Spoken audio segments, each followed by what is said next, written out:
Welcome to the Performance Zone. My name is Dan Alexander, your podcast host. And in today's episode, I am joined by a very special guest, Aaron Smith. Now, Aaron and I have known each other probably for coming up close to 5 years. There's a very interesting story about how we met. And Aaron has gone from probably one of the, self-proclaimed kind of fairly average recruiter to one of the top 10 SAP headhunters globally in his market. And we were very, very, very lucky to be joined by Aaron today. Mr. Smith, how are you, mate? Yeah, very good, Dan. Thank you. That's quite an introduction. I hope I live up to your expectations, huh? Have to set the stage, my man. Yeah, yeah, Have to set the yes. stage. So, when did you start? When did you leave the UK? End of 2018. Okay. And yeah, I was working in an agency at the time, focused on SAP in the UK. And I spent a lot of time thinking, procrastinating, but yeah, then that's led to where I am, which set myself up. It's not exactly as I envisaged it all to be. At the time when I go back and look at my business plan, my notes, my all of my research, it's come out quite differently, I suppose. But it's all for the better, I guess. Yeah, I think it's interesting, right? This is one of the phrases that you taught me, and it was said to me. You said, you know, Dan, never forget to look back down the mountain and see how far you've come. Do you remember saying that? Yeah, I do, but I can't claim to have, that didn't come from me. I'd have picked that up somewhere else, no doubt. Yeah, But it is very true. It is we're all very true. standing on the shoulders of giants in on that regard. But yeah, look, I thought, look, from we, I've wanted to cut this podcast with you for a while, right? And because every time we talk, uh, as now friends, right? But every time we talk, we go off on a tangent and a journey, and the things that we talk about. I genuinely think that every time we have a conversation, we could be hitting record, and people would be listening to going like on air because you're, you're quite opinionated in terms of where you think the market's going. You're quite opinionated on what has and hasn't worked for you. And I would also say as well, and like your journey as a recruiter, you have really evolved as a recruiter. Um, even in the time that we've known each other.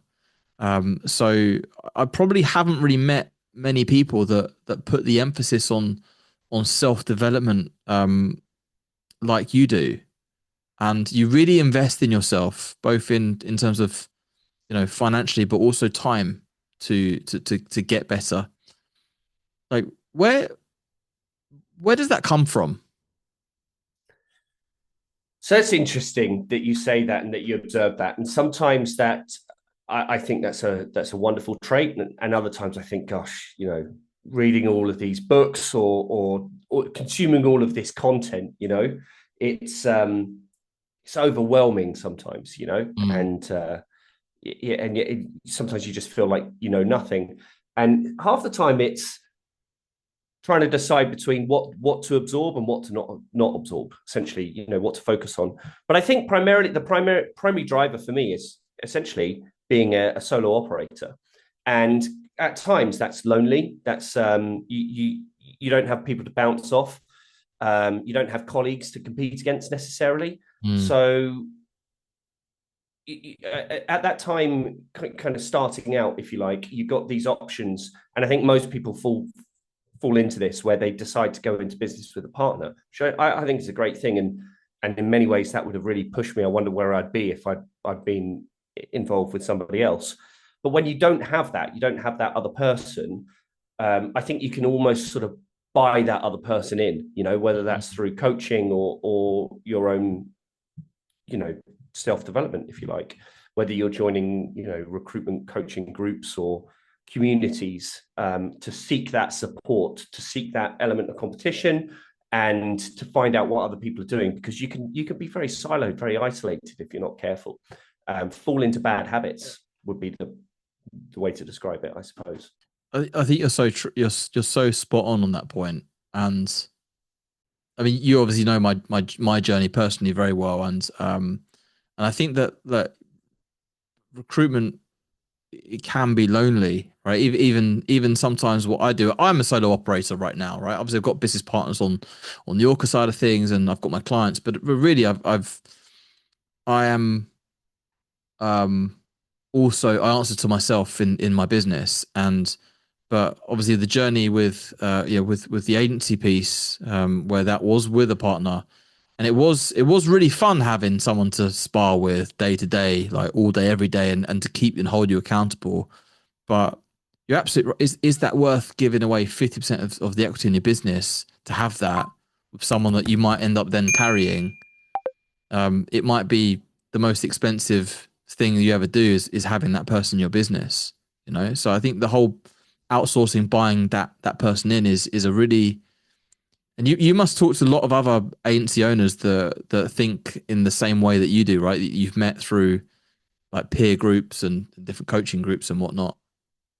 Yeah, I'd definitely say that there's a lot of um, solo operators out there and people with small agencies who equally seek that guidance, I suppose, or that self investment. I think ultimately it's up to you how you view your job, if you want to call it a job. You know, I'd call it a craft, and it's an investment in your craft. Um, this is about. I'm not in this for the next 3 4 5 years. This is it. This is mastery. This is the direction, and it's kind of up to you how good you want to be at it. If you were a sports person, you would invest in your training and sports psychology, and you wouldn't just wing it every time, kind of thing, or just rely on the things that you learned when you first started out. Because Mm. I mean, if we come back to you specifically and what you do, your area, it's not sort of the basic, Janet and John type recruitment training, is it? It's something that's at a different level. You take experienced recruiters and reframe the way that they operate ultimately. And through my work, both with you and with other people, it's fundamentally transformed my professional behavior and my focus.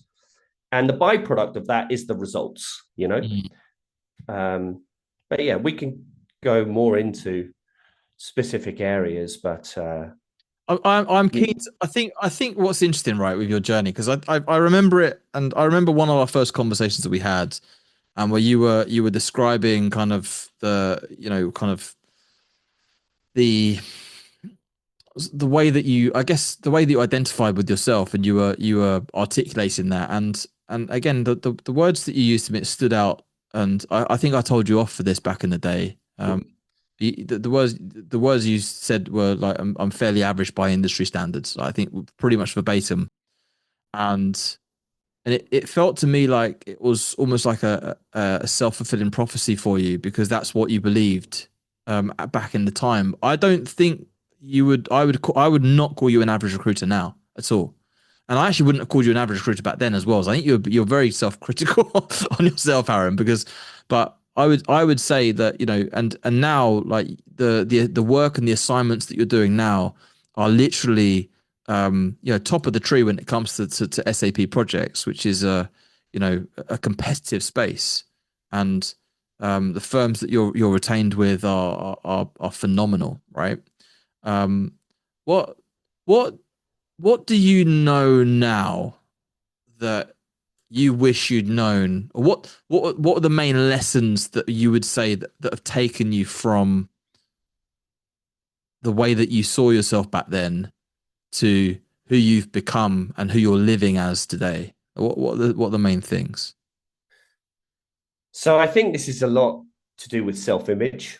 And when you look at the environment that a lot of recruiters come up through, um, they may be. I mean, I've worked in environments that were kind of shame-based performance structures, where you're offering sort of mid-tier contingency services, in a UK market which is highly saturated, And you can fall into this trap of believing a narrative where I don't know, the broader kind of society, if you like, sees you as a recruiter, somebody's out for a commission, you're in a sort of a sales based role, which evokes a really negative perception of yourself. Yeah, and I think that I would have carried that forward for sure. That would have been in my mind and part of my psyche, I think.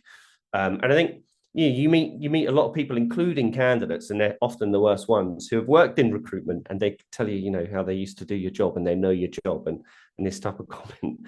Um, but then it's understanding the value that you actually offer and what this role means to the people that you're working with, both client and candidate, and how you know you're as a recruiter, you're hired by companies to sell their jobs, to sell their opportunities, to take them to market, to take their companies to market.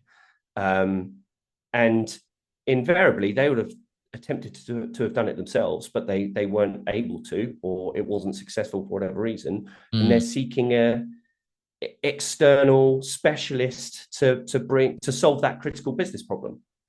And I think it's when you start to understand that and how important, how pivotal you are to so many people's careers, both the end hiring manager, the person who's building this team to deliver whatever project or program or maintain an environment for a huge enterprise organization, Mm. how important it is for them to be surrounded by the right people. And how critical it is not just to their job function, but their own career and whatever prospects open up for them next. You know, they could be environments, they can be operating environments where failure is not an option for them, you know. Um, and the difference between success and failure is the team of people that they have around themselves. And when I think when you adopt that kind of mentality, you really start to see the value that you add. And I've been fortunate enough to have some of those high profile leaders reach out to me. And I think that's really, if there was any self doubt, that's the takes it away, I suppose. It almost feeds the success feeds the new image, right? And it starts to reinforce it. And I guess that's what people mean where they say fake it till you make it, and then once you've made it, then you're not faking it anymore. But I didn't like that phrase fake till you make it. I like the word be it until you become it. I think that's kind of a bit more of um a useful technology because the word faking it, like you're not faking it. The only difference between person that you want to be and the person that you are is the things you're doing essentially, right? You're not walking the line. And I think it's really interesting what you say, um, especially around the success is about the team of people around you as well. Um, that's something I definitely want to dig into a little bit more a bit later on. But the thing that you said there that really stands out to me, and I see this a lot, right? A lot. I think what's happened is as you've understood your value and your identity, and what's happened is you've lent into this job like 100%, like 100%. And I see it where, in fact, there's actually a company I'm working with at the moment, and the MD is about to hire somebody essentially to replace himself within the business. And initially, I wasn't too sure if the person that he was going to hire really wanted it, right? And the advice that I gave to that individual was like, if you're not sure on this, just don't do it, right? Don't do this half baked, because you've got to kind of do it 100% and lean into it, and that whole self image and know your value in the process.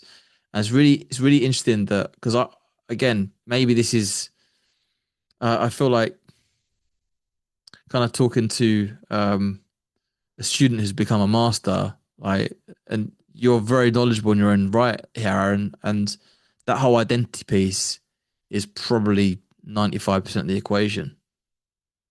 It's very interesting. I think that's everything. You know, I did spend some time thinking about what we were going to be talking about today, reading through. I mean, I think it was 2020, 2021 that I first came across you. You did a podcast at the time, and it was a very different production quality to the one you're on at the moment. And I reached out to you after that. We had a bit of dialogue on LinkedIn, which I even went back and read again. Um, and it made me think about what's the one fundamental thing, and it is the shift in your own identity, right? That's probably what you would be bringing out in the people that you're working with. It's that shift in their own view of themselves, which then leads to, even if that's all you get from it, that leads to a change in behaviors, which as a byproduct is better results, just 100%. even if you left everything else on the table. Yeah, I'm sure there's a lot more I could say. It's, I it's, could say it's on really that one. it's really interesting, right? Because I'll happily give away the answers publicly, right? And I think the hardest part is implementation of that, and actually going through the pain of becoming the person you need to be. Because what happens is, and what I sometimes say to people is, you almost need to um kill the version of you yesterday, because you want to have the same day that you had yesterday today. And because of the nature of habits, and this kind of autopilot, like we what's baked in is typically the results that you're getting of the subconscious behaviors and identity, and the critical thinking part, where we're actually thinking and we're awake, and like it's a really small percentage of the success we're going to get. So it's programming the subconscious to be the person that drives those certain behaviors, and that's really difficult to actually do. It's not Yeah, it's easy to say, just develop a good identity. um I'd say the fast track to that shift, that mindset shift, is the moment when you stop talking to your clients, your hiring managers, whomever you're working with, about your problems, and you start talking to them about their problems, and mm, then you realize that you're taking those problems away, you're solving those problems. That's where the value is, and that value is huge. It's higher than the percentage fees that we charge, quite frankly. And the way to get to that is, on every conversation, whether it's with the candidates or with clients, is to start asking them what problems they have. What's the biggest problem in their world? You've got to frame that question appropriately. You I've got can't. this rash. You can't be too direct with it, because you don't want people to clam up. You want them to be raw. You want them to be honest. Start with the people you know better, but make note of those, and you'll start to see patterns over time. And that, once you've seen it come up a couple of times, then that becomes the center of your marketing, if you like, the center of your conversation piece. You lead with that, and people will pick up on it, and they kind of say, "Oh, this guy, he understands me. He understands the issues that I've had, or he's experienced." And they stop asking you questions. You stop having to validate yourself, because it carries forward in how you've already your That's persona as it is, I suppose. that's so interesting, right? We often talk about this in terms of judging a salesperson on the quality of the questions they ask, but you don't.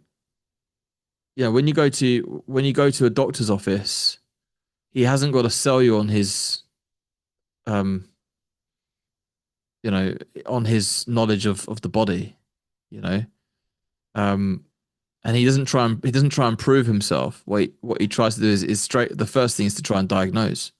And it's really interesting what you just said there. That's really sparked a thought in me, because if the surgeon then turned around and went, "Oh, here are all my qualifications, and here are all the hip replacements I've done, over the last," like, okay, buddy, like, it's gonna really, yeah,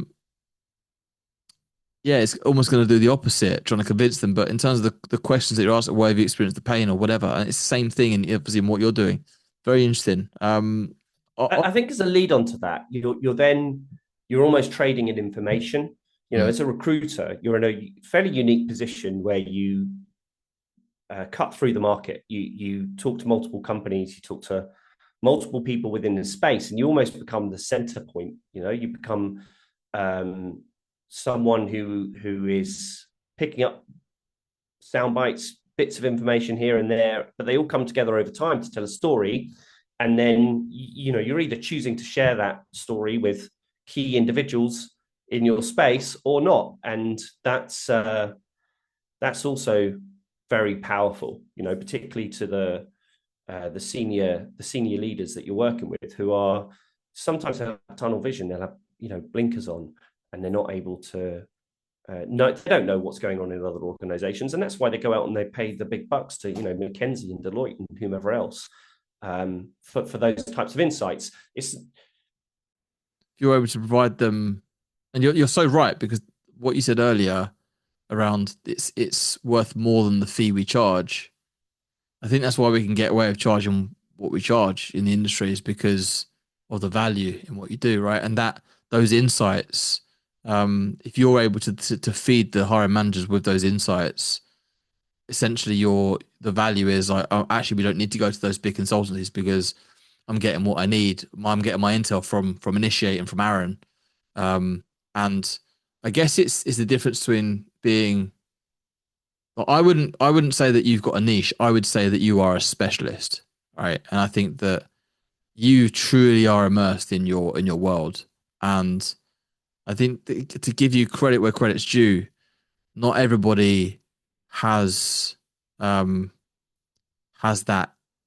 DNA in them to become immersed in their niche, to become a specialist, to become immersed in training and in performance. And I think that is that's a really rare quality, Aaron, that I see personally, that I think makes you a phenomenal recruiter in that regard.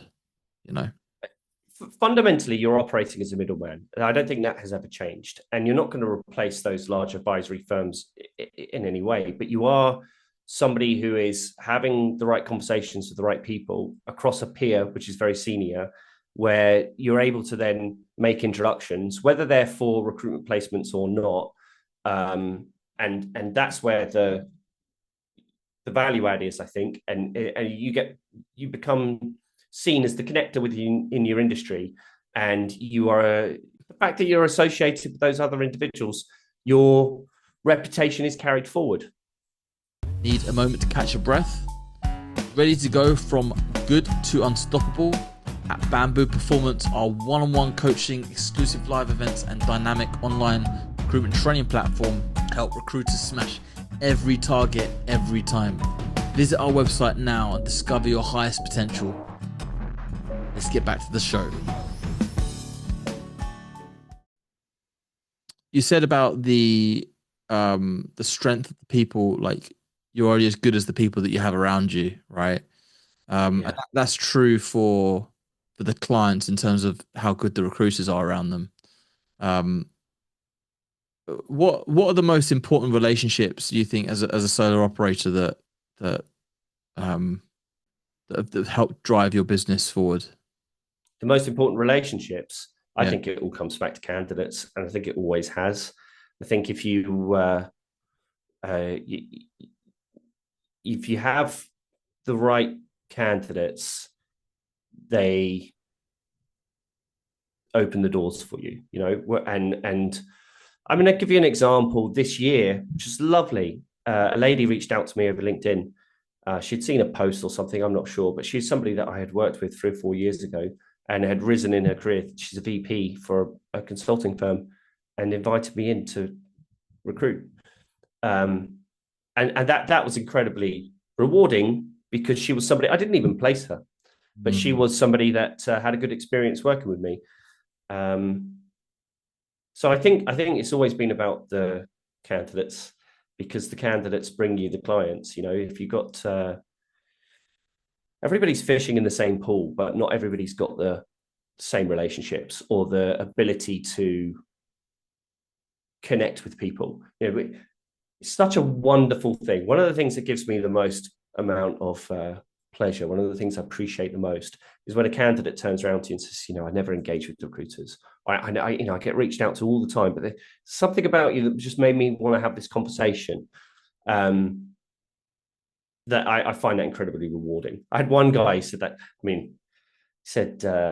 He hadn't worked with a recruiter or responded to a recruiter in 20 plus years or something like this. He was too close to retirement to be good for the opportunity that we had for him, because it was quite a big long-term commitment. But it was the sentiment was the important point for me.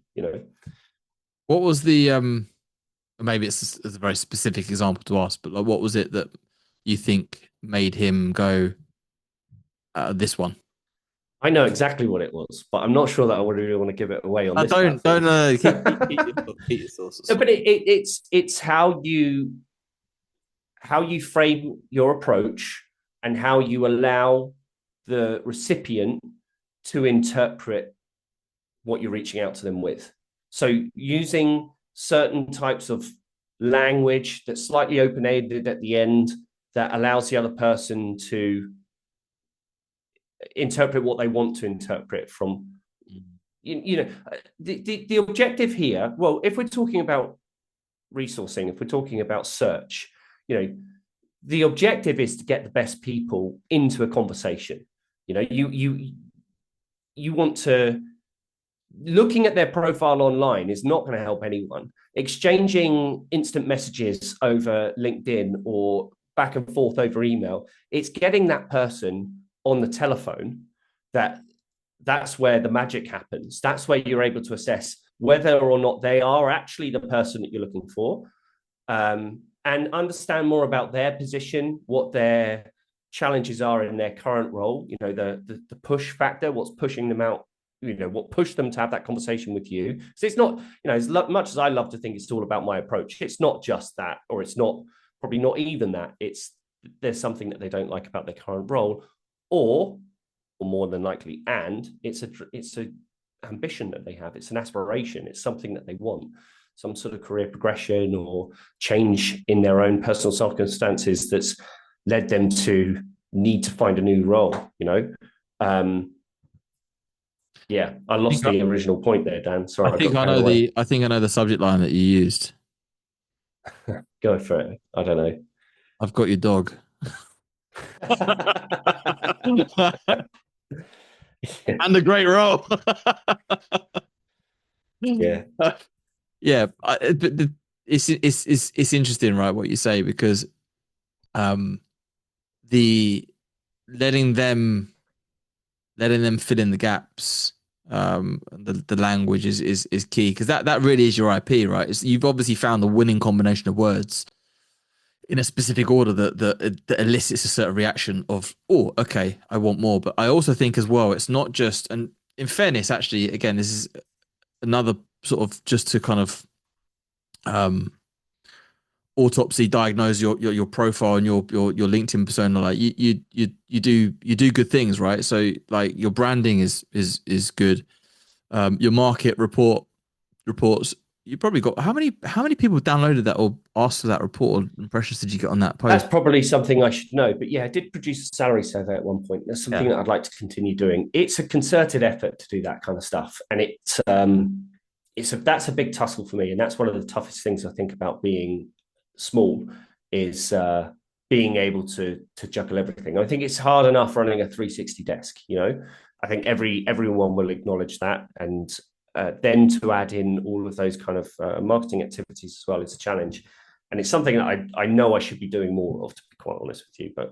But even Yeah, even if it's not 100% like all the time, and that's not like the only thing you're known for, like I would prefer to be a great headhunter first and have great marketing second, than have great marketing and then they get in front of you and they're a bit like, ah, okay, this person isn't maybe the person I thought they were. But in fairness, like you do punch above your weight, right? In terms of and it's everything. It's the salary survey. It's the branding around your profile. It's what you post. It's the types of jobs it's probably when they click on your thing and go, oh, Aaron knows this person. And it's all of the above that then says, for me, this person's worth my time. Right. And I don't know if there's any shortcut to that. Um, you can certainly kind of, you can certainly put your best foot forwards, but the piece that I think you, like I say, you've done incredibly well at is actually is genuinely being a specialist in your market. Um, and I mean, SAP is like, I mean, to some people, I imagine it's really interesting, but like Huh. other people, maybe not so much. But like, what what was it that what was it that about that market that grabbed you, and why haven't you pivoted since you started? I think SAP is almost, if you really get to know it, it's almost too broad to call itself a niche. There's so many niches within it, you Mm, know, because it almost represents every department of a business. But you're still fundamentally looking for the same profile of person, but with a slightly different skill set, you know, depending on what area they're coming from. But like anybody else, when you take a job in a recruitment agency, you're generally put on a desk, you know.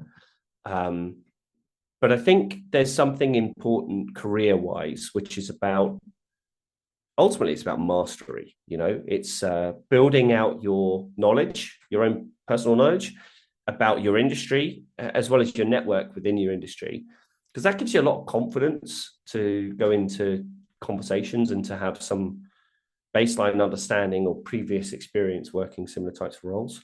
It's you know, it's interesting though, because there's so much on the horizon. There's so much change from a technology perspective, and some of that's very intimidating, or can be seen to be quite intimidating.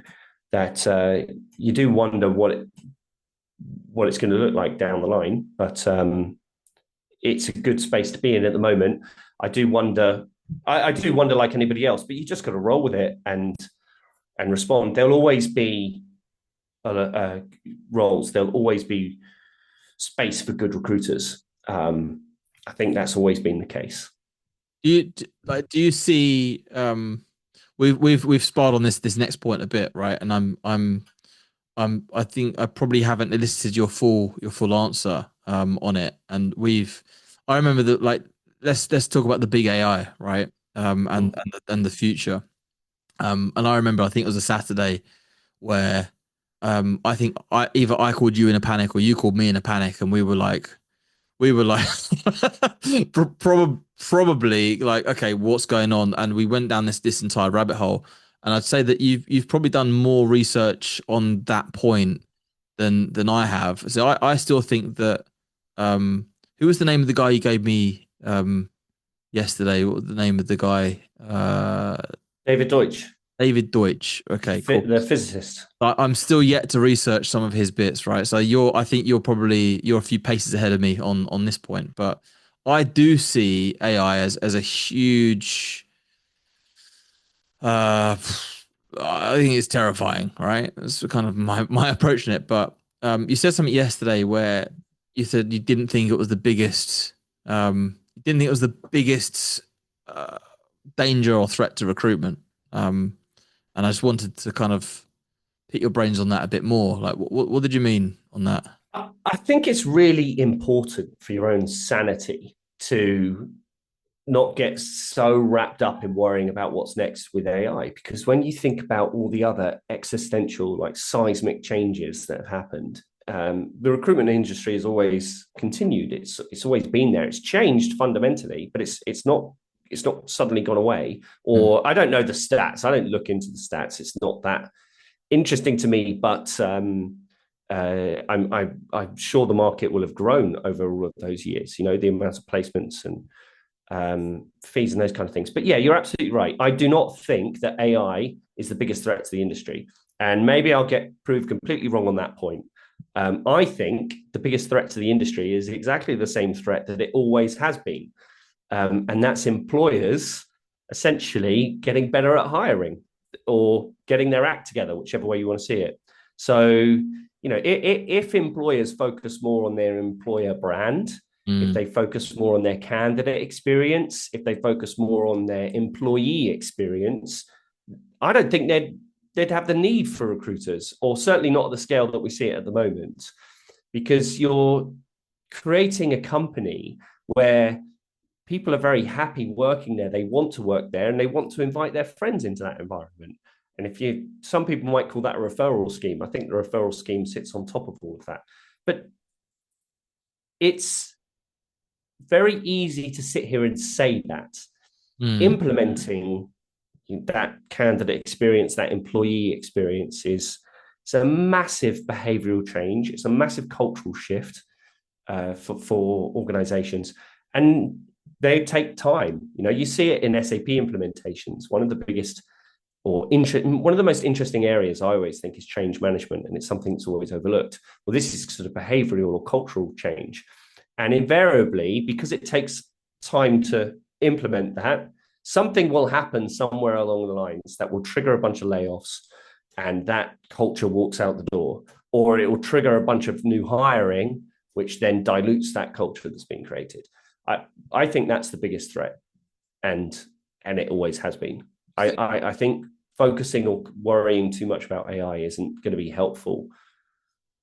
Yeah, was it the sort of the optimist, the pessimist, and the opportunist? You heard that before? No, but go Whilst the on. optimist and the pessimist were arguing about if the glass was half full or half empty, the opportunist drank the glass. Um, and I think That's brilliant. there's definitely some paralysis that happens on this, but I do think it's important to um, like you say, not let it get you like in a state.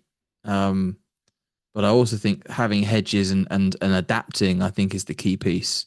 Because um, if people don't adapt, if their niche does dry up for some reason, you know, due to technology or other influences, maybe economic things or whatever,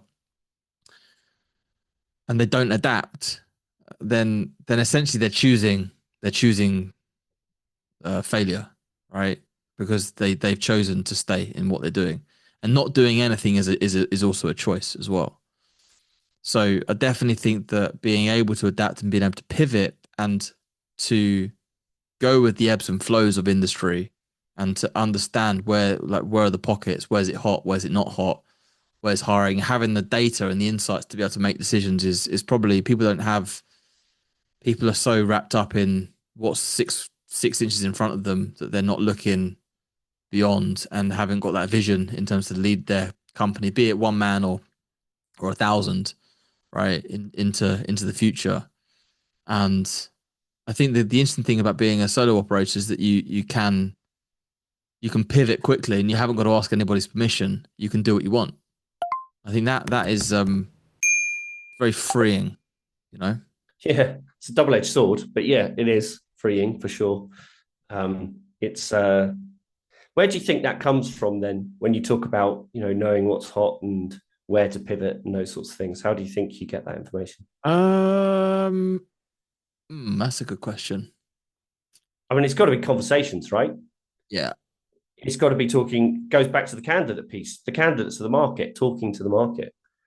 yeah. I presume, and understanding what's going on in organizations. It always, yeah, I love to hear about a big change that's happened in a company, whether there's been an acquisition or, you know, there's just something that has changed within an organization. Because I think as a recruiter, if that company is full of good people, that's the time to make a move. All of those candidates that would never normally speak to you suddenly going to respond to your messages or pick up your phone call, and they'll more than likely start telling you a bit about what's going on within their company, what Mm. what they would like to do differently or what they want to continue or where their opportunities are. And that's that's key. That is the market, right? I That think is the information. need a moment to catch your breath. Ready to go from good to unstoppable? At Bamboo Performance, our one-on-one coaching, exclusive live events, and dynamic online recruitment training platform help recruiters smash every target every time. Visit our website now and discover your highest potential. Let's get back to the show. Just as you've been doing that, I was listening to your answer, but I was also subconsciously crunching that question that you asked me as well, and thinking Yeah. about it. And I would also say it's like having the conversations is one thing, but the point that you made earlier in the podcast around we're trading on data and information. Um, so many people don't know how to extract data from the conversation. And I think actually what it comes down to is your questioning ability and your ability to feel like people trust you to give you that information and it's not going to blow back on them in any way. And you can be that trusted person, right? But in terms of the way that you frame the question, in terms of the actual specifics on the questions that you ask, in terms of, you know, also making a deposit before you make a withdrawal, giving them something, especially in like niche industries where that information is closely gate kept, you know, and they feel like actually, oh, I'm getting insights from this person, and they're more likely to give. I mean, the law of reciprocity, influence. What's his name?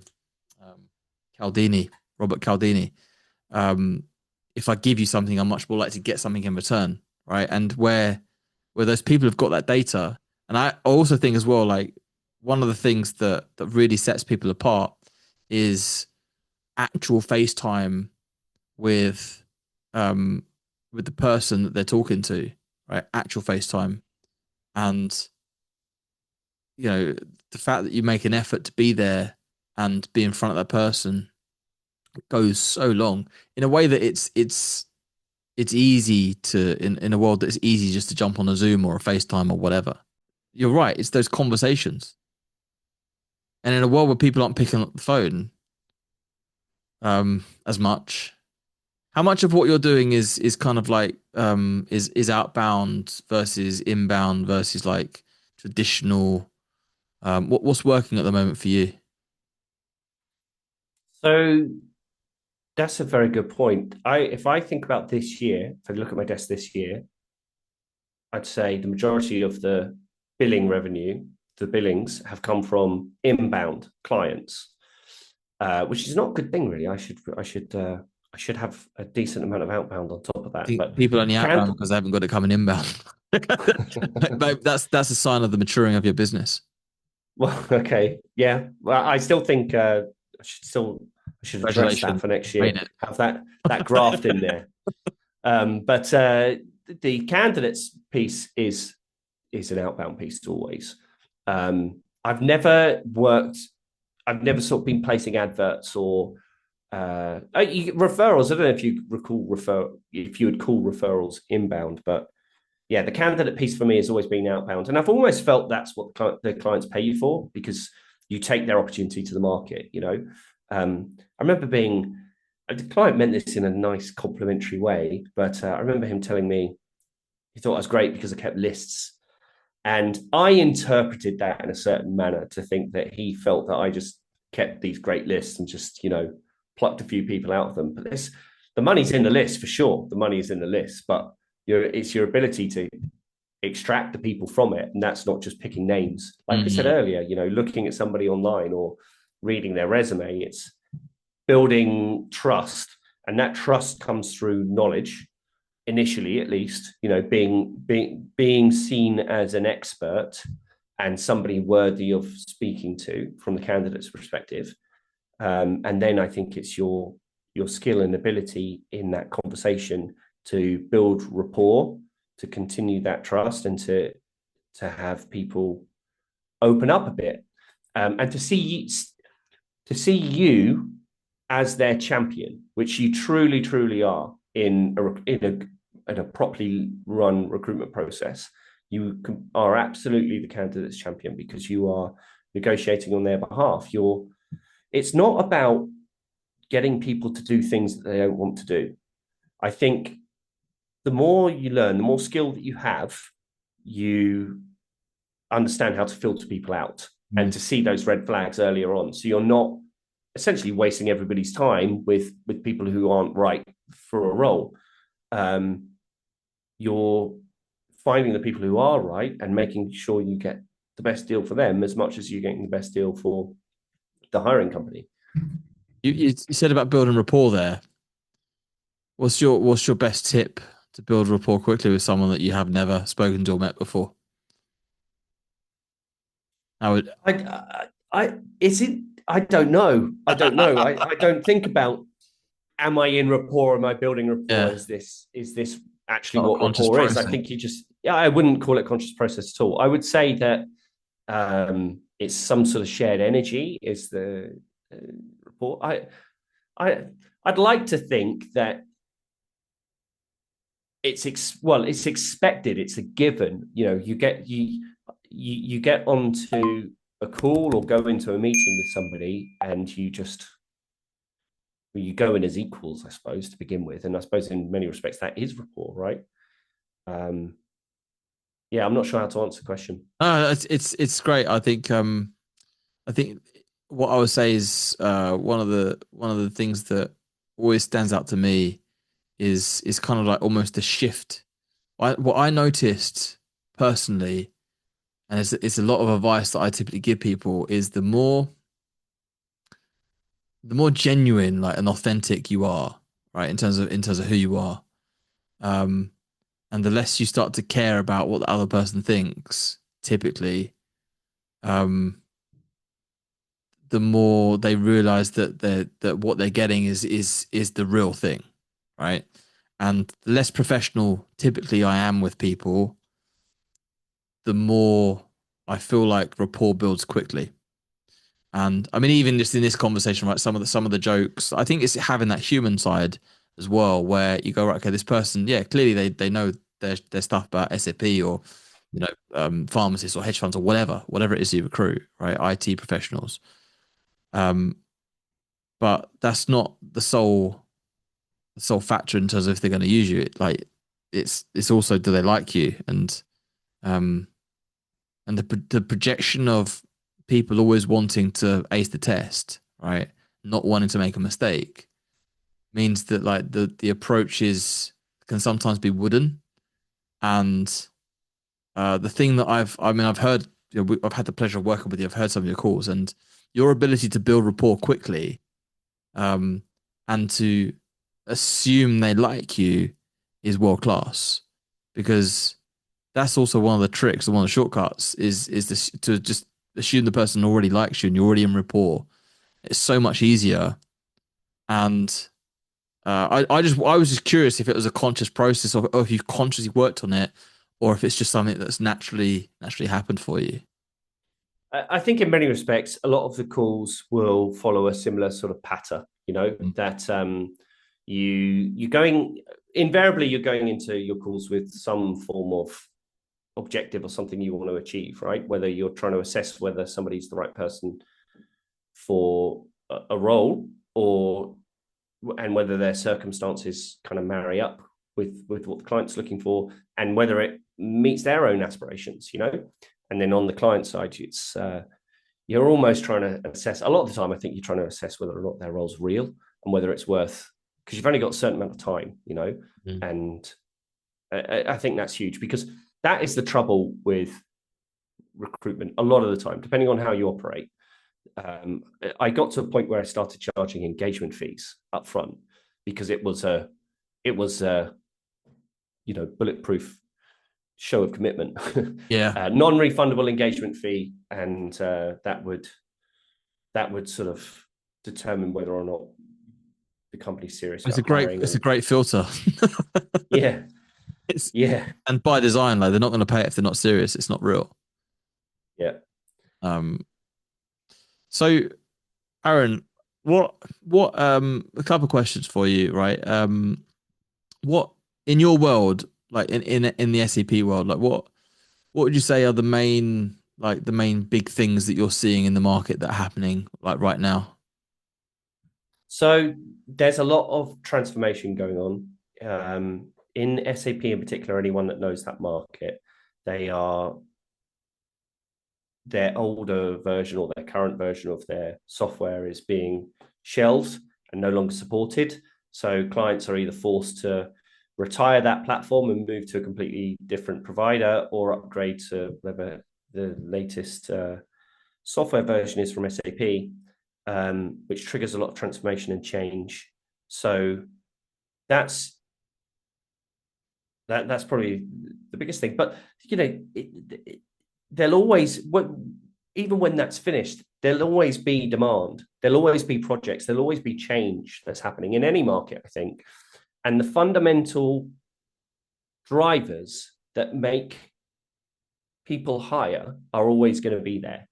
And I think it comes back to talking to your market about their problems, not your problems, and understanding what their problems are and where they need you, what problems they need you to solve for them, which they won't always be direct about telling you.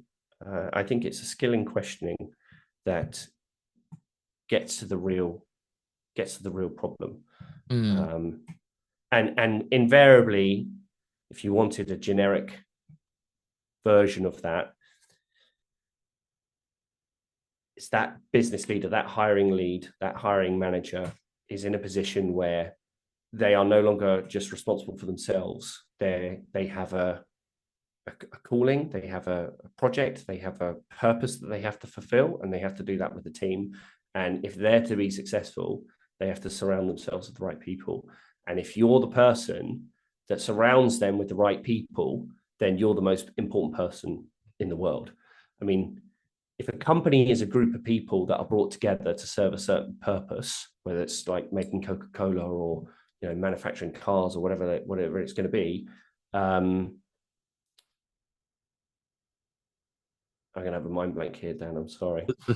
I'm guessing, just to jump in, you set them Each up. and every one of their employees should, in some part, be responsible for recruiting. Whether that's making referrals to their friends to bring them into the organization, or they've actually got a team themselves. I thought what you were going to say there was, if a company is a collective group of people, then the strength of the company is based on the strength of the people, and that's it, right? So We weren't on a podcast, I would have said exactly that. It's just because we were recording, I got caught up in the moment. you just tee me up there.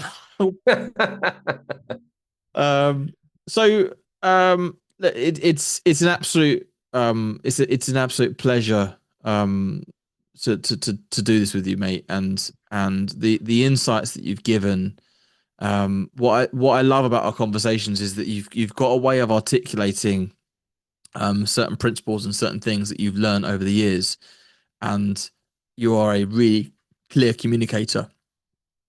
So there are tangible things that people listening to this will take away from this conversation. I'm absolutely sure, but the relevance and the emphasis on the candidate, because ultimately that is your product, right? You're only as good as the candidates that you represent. Doesn't matter how good you are and all the insights that you got. If you can't give them the people, you can't grow their businesses, you've got no product. So I think the emphasis that you put on candidates is refreshing, actually, to be honest. And having the strength in the candidate means that you've got a strong product, means that you can grow their business well. It's really refreshing. What? Sorry, go on. I think something I want to add here that I'll go on record and say, right, that working with you, Dan, has fundamentally transformed my professional behavior and the focus within my work. And I think I've said this a couple of times already on this podcast, but the byproduct of that is the results. And I've described you in the past as the locksmith, because I think the work that you do with people, it's not like you're necessarily teaching them something new. I think you are teaching them something new, but I think the true value is where it's removing those blocks, opening those doors, I guess, which is where the locksmith analogy comes from, right? Taking out those mental barriers and those, what do they call them? Limiting beliefs, yeah? And that shift in your, or my own identity, I guess, if we're talking about myself, and mindset is what leads to those results, which is the increased billings, which is what it comes down to in the recruitment industry. But more broadly, it's the quality of the business that you pick up and the quality of the relationships that you have, both with candidates and with clients, and the way in which your conversations goes. That they're more of a strategic conversation, often more of a advisory type call rather than I mean, everybody loves to talk about being an order taker and being a strategic advisor in recruitment, but they don't really. They seem quite loose or empty words, I think, a lot of the time. And I Mm. think this is probably where that is it's the work that you and I have done together where that has been tangible. And that's led to six-figure recruitment fees, in my case at least. So Well, yeah. I'm going to clip this podcast and play it to myself every night before bed and just pump myself up in the mirror. It's very kind, mate. And I say it's a really interesting thing, right? Because you've done the symbiotic relationship between a coach and in this case a recruiter. It's really because you've done the work, and so in a way that your success is your success, and I really appreciate the acknowledgement, Aaron, and what you've just said. That's really, yeah, really very special, and thank you. No, Um, I think, what you could do, Dan, is almost, share all of your source material and all of the concepts that you teach. And you can allow people to go off and they can do all of that themselves. They can, I do think you could get the same value. No, that's not the correct way to say this, but the it's having somebody to work with, to be in rapport with, who can unlock your abilities, I think. I mm, mean, everybody went through an interview process to get into a recruitment role. And then they've had to sit at that desk and work that role for a period of time. And you get to a point where you know the job, you know the fundamentals of the job. And you sit there, and I think I absolutely went through this, where you look at yourself and you look at other people and you see the difference in the results, and you think, how do I get to that place? What is it that's preventing that? Is it more hard work, which is another kind of empty expression? I mean, hard work's a big part of it, right?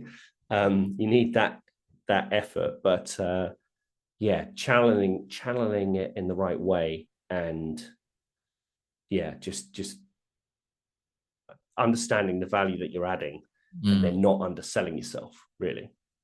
It's interesting. Like I think that you are right in the um I think probably the more people listen to this podcast, the more they'll extract the ideas and the conversations that that I have with people privately, and and what you're paid for as a coach is really to help that person really implement those things, and to come up with kind of strategies, and it's then personal. It's like tailored advice to that specific person, because all of this stuff, as I said, probably I think episode one, like none of this stuff is new. And we're standing on the shoulders of giants. Like we think we're successful because of us, but yet we owe the guy that built the internet a really solid favor, and the person that built Yeah, the roads, like we can only drive to work because they did that. And so it's one of those things where I think we're anyone that thinks they're successful just because of them probably needs a reality check.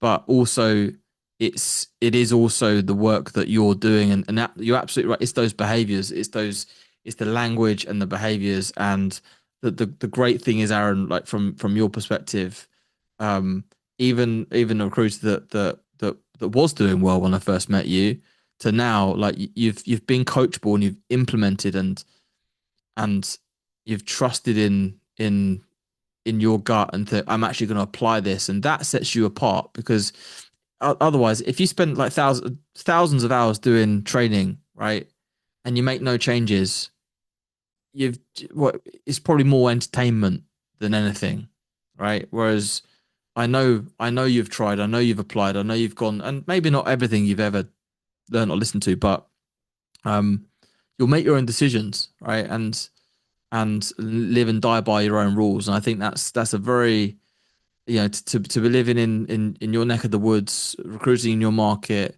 doing well, the assignments. I think that it's a great time, to be in recruitment, and I'm genuinely excited for the next phase. And I'll tell you what, Aaron, I've absolutely loved this. I would love to have you on as a guest again, actually, because I think there's this. I've got a list of things I'd like to ask you, but um, just before we do sort of, I guess, taper off here, if you're you listening to this back in 2020, whenever it was, right? Back in those days, you're sort of earlier in your career, you're trying to make it. What would you say is the well, let's make it relevant today, right? 2025, moving into 26. What do you think people need to hear right now? What would you need to hear right now in order to go to make that next leap for you? Like, what would you think is the big thing? There's lots of little things, but it's like the one residual piece of like something that was profound to you. I I think it's the realization and recognition of the value that you're adding to everybody in that recruitment process, uh, from the hiring manager to the candidate to the when you make a great placement and you really help somebody advance themselves in their career, it's incredibly rewarding, and sometimes it's a poison chalice, really, because you can be held responsible for the great hires that you make, and they say, oh, they found us this person, that person's absolutely amazing, which is good, and they stay in the company for a long time. But then also, sometimes people don't work out and circumstances change for them. So I try not to take. I take credit. The focus for me is on the work that we do in the recruitment process. I can't influence much what happens on the other side. Once somebody's taken that job and they're in the role, they're sort of outside of your purview, if you like. But yeah, it's a waffly answer for you. People will definitely try and hold you accountable, though. And if they hold you accountable for the good hires, they also try and hold you accountable for the bad hires. But Yeah, the great thing is it pays well enough to keep us coming back for more. yeah. So look, Aaron, mate, you've been absolutely unbelievable. Thank you very much. And links Well, to I hope there's some value. I hope oh there's some mate, value for anyone listening, because there's so many bits that if I was listening as a fresh person in the audience, I would take from this. As I said, I'd love to have you back on. And on your end, keep smashing it. The SAP market are lucky to have you. Anyone listening to this in the SAP world, in especially in North America, which is Aaron's market. I'll put link to Aaron in the show notes, and Initiate LLC. Look them up. that's right. Cheers. Thank you, This is Dan. this is the Performance Zone. You've been Aaron Smith. My name's Dan Alexander, and we'll see you on the next episode. Cheers. Okay, guys, that is a wrap for this episode. Now it's time to take what you've learned and keep pushing forwards. Remember, Bamboo Performance is here to support you every step of the way, whether that's through our one-to-one coaching, exclusive live events, or our online training platform. If you're ready, visit our website, and until next time, stay unstoppable.